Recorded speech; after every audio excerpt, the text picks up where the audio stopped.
আজকে খুব সহজ পদ্ধতিতে চাল ডাল বাটার ঝামেলা ছাড়াই আমি মশলা ধোসা তৈরি করা দেখাবো আজকে। তার জন্য আমি প্রথমে গ্যাসটাকে জেলে দিয়ে কড়াটা বসিয়ে দিয়েছি। সাদা তেল রিফাইন অয়েল দিয়ে দিচ্ছি। তেলটা গরম হয়ে গেলে একে একে আমি এগুলো সব দিয়ে দেবো ফোড়নে। তেলটা আমার গরম হয়ে গেছে, এবার আমি জিরে ফোড়ন দিলাম, একটু সর্ষে ফোড়ন দিচ্ছি,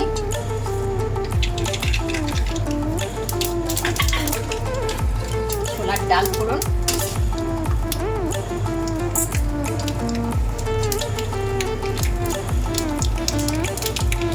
বিউলির ডাল,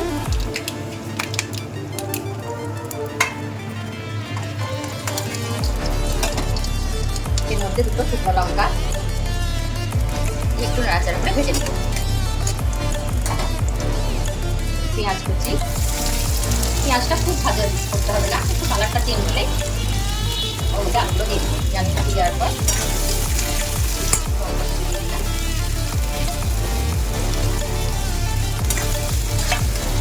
এটাকে আমি নাড়াচাড়া করবো।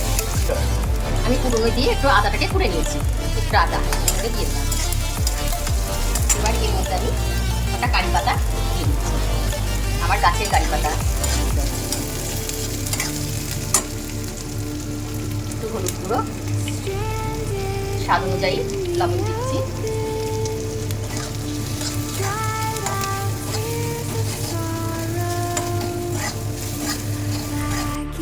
এই যে আমার ভাজা ভাজা হয়ে গেছে। আমি 5টা আলু সেদ্ধ করে নিয়েছি, সেদ্ধ করে একটু হাত দিয়ে ম্যাশ করে নিয়েছি।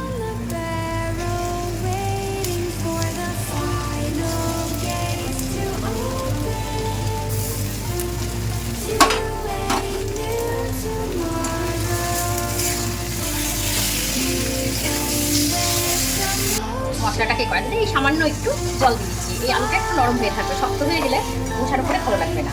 আর আমি একটু তেঁতুলেরও জল দিয়ে দিচ্ছি, সামান্য তেঁতুল গোলার জল একটু দিবি না, একটু টকটক হবে, ভালো লাগবে। এই ধোসার জন্য আমার আলু মশলা তৈরি হয়ে গেল। এবার আমি নারকেলের চাটনি করব।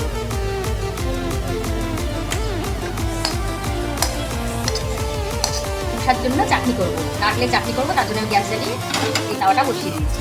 তাওয়াটা গরম হয়ে গেছে, আমি এর মধ্যে ছোলার ডাল, বাদাম, শুকনো লঙ্কা ভেজে নেব। একটা কারি পাতা ভেজে দিয়ে ভালো করে ভেজে নিচ্ছি। আমার এগুলো মোটামুটি ভাজা হয়ে গেছে। এগুলো সব ভেজে আমি মিক্সিতে একটু ঠান্ডা করে মিক্সিতে গুলে নেব। নারকেলটাও একটু ভাজা ভাজা করে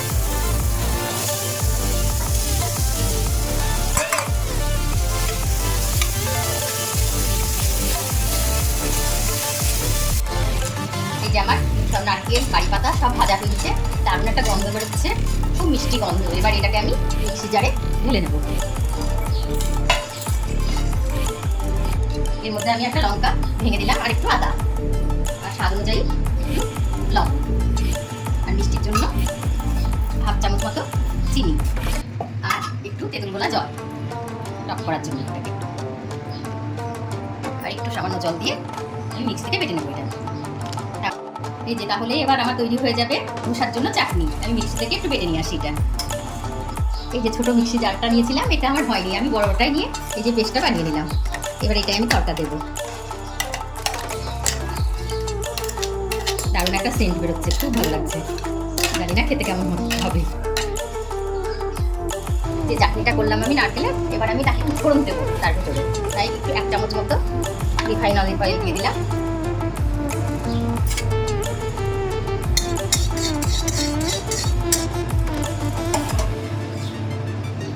এটা আমার গরম হয়ে গেছে, জিরে ফোড়ন দিচ্ছি,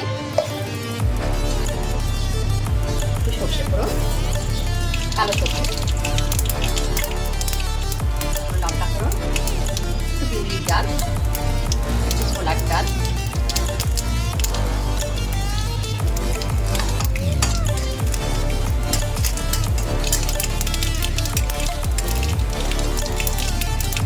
ফোড়নটা কেমন সুন্দর লাল লাল হয়ে গেছে ভাজা। এবার আমি কয়েকটা কারি পাতা দিই।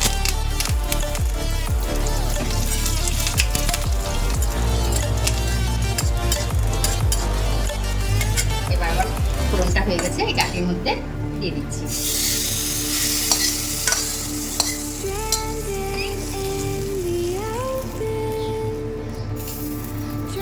অনেকে লেবুর রস দেয়, কিন্তু আমি এর মধ্যে তেঁতুল দিয়ে দিয়েছি আগের থেকে।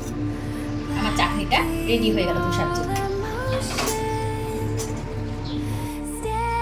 ধোসা বানানোর জন্য এবার আবার সুজিটাকে আমি রেডি করে নিচ্ছি। আমার কাছে 150 গ্রাম সুজি আছে, আমি 150 গ্রাম সুজি দিয়েই করছি। এবার ওর মধ্যে ছোট চামচে 1 চামচ আটা নিচ্ছি বাইন্ডিং এর জন্য, আর 1 চামচ বেসন নিচ্ছি একটু কালারটা ভালো আসবে বলে। এবার আমি মিক্সিতে একটু গুঁড়ো করে নিয়ে আসি। এই যে মিক্সিতে একটু গুঁড়িয়ে নিয়ে এলাম, একটু দানা দানা ভাব থাকবে, একদম ফাইন হয়ে যাবে না। এবার একটা আমি বাটিতে ঢেলে নিচ্ছি। স্বাদ অনুযায়ী লবণ দিয়ে দিচ্ছি, আর 1 কাপ মতো 150 গ্রাম সুজিতে 1 কাপ আমি দই দিচ্ছি।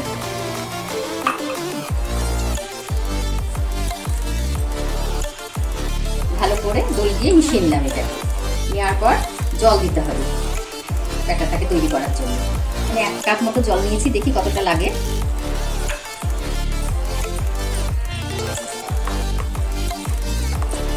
আমার 1 কাপ জলই লেগে গেল এই ব্যাটারটা তৈরি করতে। আমি এবার 10 মিনিটের জন্য রেস্টে রাখবো সুজির ব্যাটারটা। এই যে 10 মিনিট হয়ে গেল আমার সুজির ব্যাটার রেখে দিয়েছিলাম 10 মিনিটের জন্য ধোসা করার জন্য। যে ব্যাটারটা 10 মিনিট হয়ে গেল।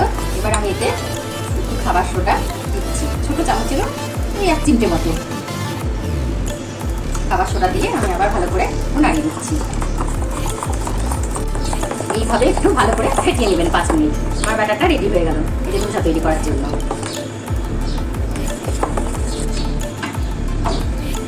এই যে গ্যাসটা জ্বালিয়ে আমি এবার ননস্টিকের একটা তাওয়া বসিয়ে দিলাম। তাওয়াটাকে খুব ভালো করে গরম করে নিতে হবে।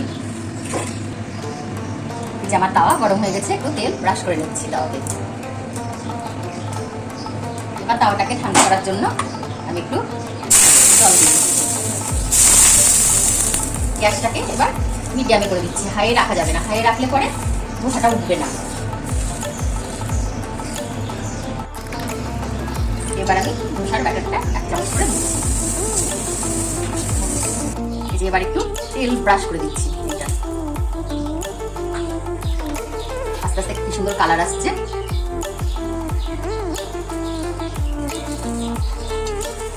এই যে ধোসার কালারটা কি সুন্দর এসেছে। আমার একটা ধোসা তৈরি হয়ে গেল। খুব খাস্তা আর মুচমুচে হয়েছে। পরেরটাই আমি আলু পুরটা দেব। তাওয়াটাকে আমি আবার ঠান্ডা করে নিচ্ছি, ঠান্ডা করে মুছে নিচ্ছি। এই যে একইভাবে আমি আরেকটা ধোসা দিয়ে দিলাম তাওয়াতে। এবার আস্তে আস্তে খুব সুন্দর কালার আসবে। আমি একটু তেল ব্রাশ করে দিচ্ছি, উপরের কালারটাও খুব সুন্দর আসবে। কোনো ঝামেলা ছাড়াই কি সুন্দর সুজি ভিজিয়ে আমার হয়ে গেল ধোসা তৈরি, চাল ডাল বাটার ঝামেলা ছাড়াই। আলুর মশলাটা এর মধ্যে আমি দিয়ে দিচ্ছি।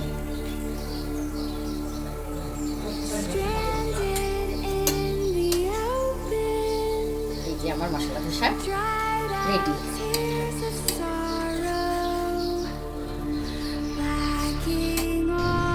এই যে মশলা ধোসা রেডি। খুব খাস্তা আর খুব মুচমুচে হয়েছে, একদম দারুণ হয়েছে, খুব খাস্তা হয়েছে। গরম ভাঙতে পারছি না। এই রেসিপিটি যদি আপনাদের ভালো লেগে থাকে তাহলে লাইক, কমেন্ট এবং শেয়ার করবেন। আর এরকম দারুণ দারুণ ভিডিও পাওয়ার জন্য অবশ্যই চ্যানেলটিকে সাবস্ক্রাইব করবেন।